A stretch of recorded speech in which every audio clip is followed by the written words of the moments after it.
Dear, may ikukwento ko sa inyo kung paano ko pinursue ang pagiging vlogger na artist. And alam nyo naman na self-taught lang ako and hindi ako nag-study ng art or whatsoever. Kapal na mukha ako mag-tutorial, diba? Wala lang, parang sa ano ka lang, na share lang ng knowledge kung ano man yung alam ko. Why not naman, diba? At saka para ma-document lang din yung art journey natin. Ganon. Sa batch ko kasi, dear, hindi kami nakaabot dun sa K-12. Kaya mga 16 years old, pa-college na ako nun. High school to college, may pagitan yun eh. Medyo mahaba-haba yung break nun. So yun, medyo bored ako nun. Wala akong magawa. Na-try ko lang din na mag-drawing. And nakikita ako din sa feed ko nun sa Facebook, ganyan. That time kasi super obsessed ako sa High School Musical. Dinadrawing ko nun sila Ashley Tisdale. More on mukha talaga, dear eh. Medyo na-amaze ako sa realism nun. And then yan, nag-college na ako, ganyan-ganyan. Business course yung kinuha ko nun, dear, sa PUP. And honestly, hindi ko expected na makakapasa din ako dun. And also siguro sa friends ko din. Kaya ako naman that time is go with the flow. Sige, enroll kayo then go. Baka malista sa story natin. Next time na yun. Yung first job ko, kasi diba business course ako and ang tinapos ko is yung HR. Nauna na kasi yung dalawa kong friends dun sa company na yun. And then ang opening na lang daw ay yung marketing. So ako naman, dahil nandun na sila, edi go, marketing tayo. Push natin yun. Ayun, medyo nahirapan din ako nun. Pero kinaya din naman. Syempre, yung mga challenges na yan, kakabog natin yun. And syempre habang nag-work ka, hindi mo na magagawa yung hobby mo before.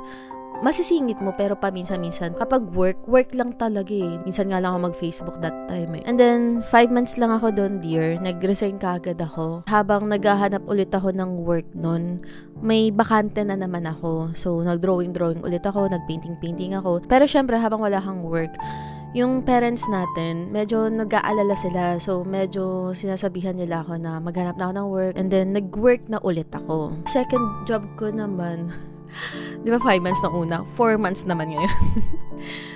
Medyo hindi ko na sasabihin yung mga experience ko doon. Pero, ang worst ng experience ko doon, umalis na ako. Nag-awol nga ako doon actually, dear. Pero hindi ko recommended na mag-awol kayo. Nag-awol ako kasi parang mas, medyo uncomfortable ako doon. Yung 5 months ko na experience before, tas 4 months, ang pangit na ilagay sa resume. So, ang ginawa ko, why not na i-pursue ko yung pag-vlog, ganon. Pero that time kasi, hindi pa talaga, hindi ko naman sinasabi na yung pinakauna. Hindi naman. Meron naman na makonti lang yun. Hindi ganong kalaki yung community ng art. More on sa US, mga sikat nun. And konti lang yung mga Tagalog. Tinuloy-tuloy ko din yung pagre-review ng mga art materials.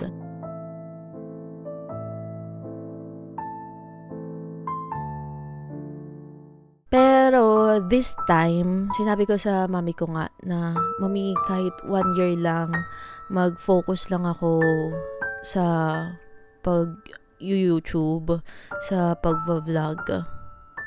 And if ever na hindi mag-succeed after 1 year, talaga may ultimatum.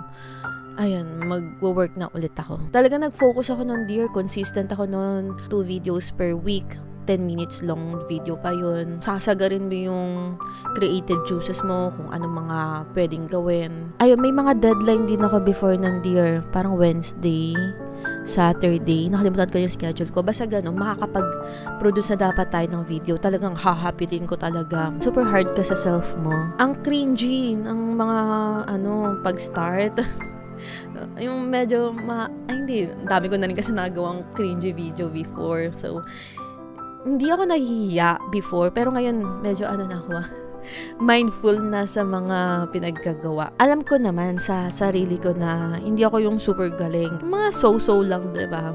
Na gumagawa lang ng more on review din eh. Ay, ito pala, dear, na ma-share ko lang kasi yun sa channel ko, yung YouTube, diba? Parang before, isa siya sa mga search engine na how to. Tapos, minsan maghahanap tayo doon ng review ng isang product, ganun.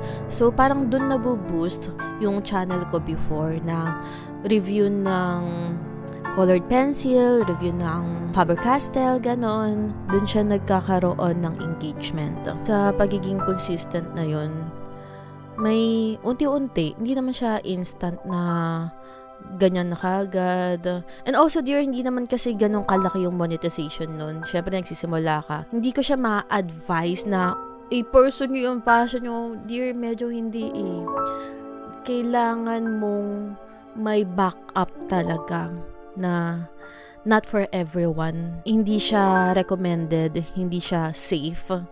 Lalo na kung if ever, kasi that time, yung parents ko, may sarili silang pera, ganyan.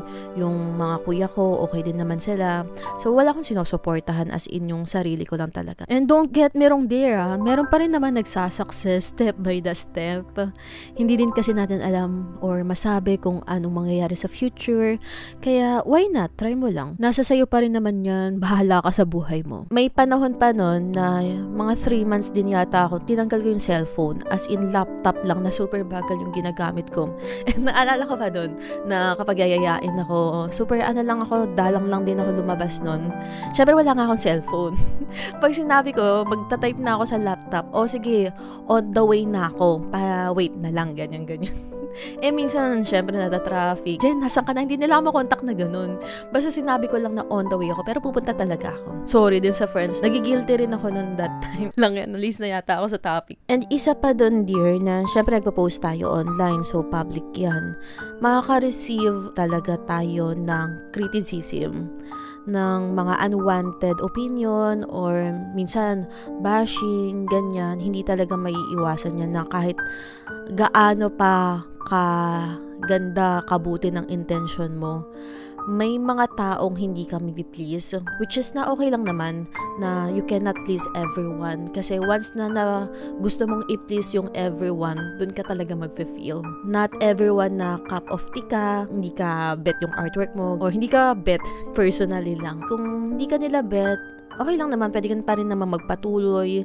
May mga particular audience ka pa rin na mahahanap mo at mahahanap ka nila. Siyempre, mapanghihinaan kayo ng loob kapag nakakabasa kayo ng mga ganun. Pero, i-filter nyo kung ano yung mga pwedeng makatulong sa inyo kasi minsan may mga negative criticism na okay na makakapagpa-grow sa'yo.